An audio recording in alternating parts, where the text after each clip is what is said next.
Drive Programming engineers. Welcome back once more to this Drives course.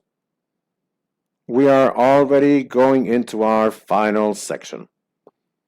And I think it is a very fun section for all of you guys who love automation. And if you've gotten to this point, then congratulations, because it basically means that you guys are willing to get the most out of squeezing all of this course out, so you guys can do very well in on the field or in the field. Now, what am I going to show you guys? We're already going to move on to our drives communication part. In this case, our communication through Ethernet.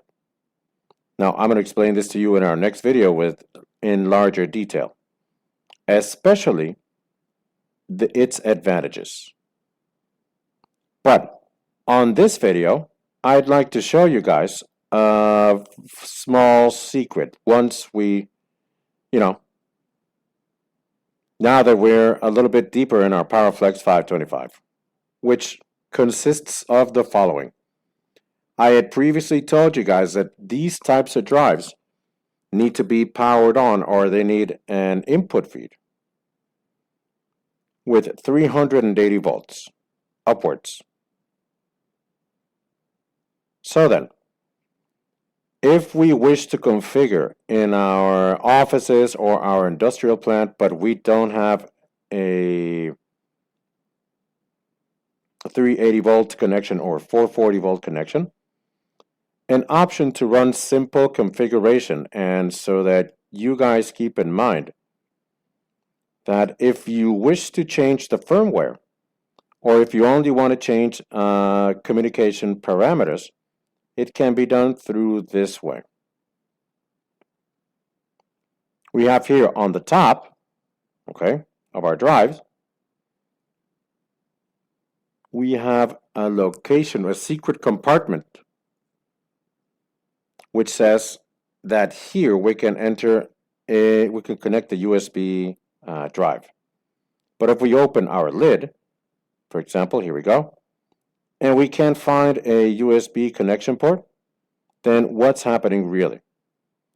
Well, first off, when we talk about communication, this basically means that all this wiring, everything that we've already seen in our previous video, and if you still wish to connect the output part, or if you wish to connect other businesses, we're not really going to need this. So I'm going to remove this.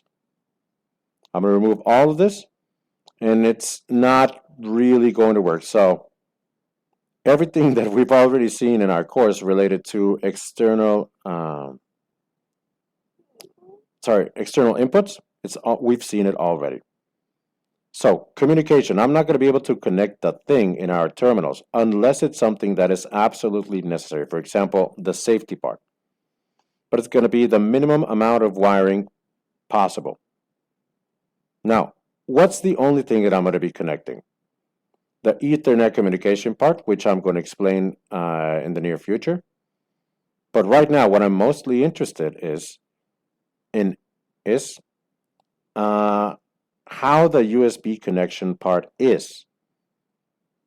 So here we have, as I said, a compartment where if I push it out, my drive is going to look like this. Now, what's going to happen now? I should be able to remove it, and the best way possible is to pull it upwards or pull it up. Okay? Now, all this, here we go. All of this, we need to remove it we need to be,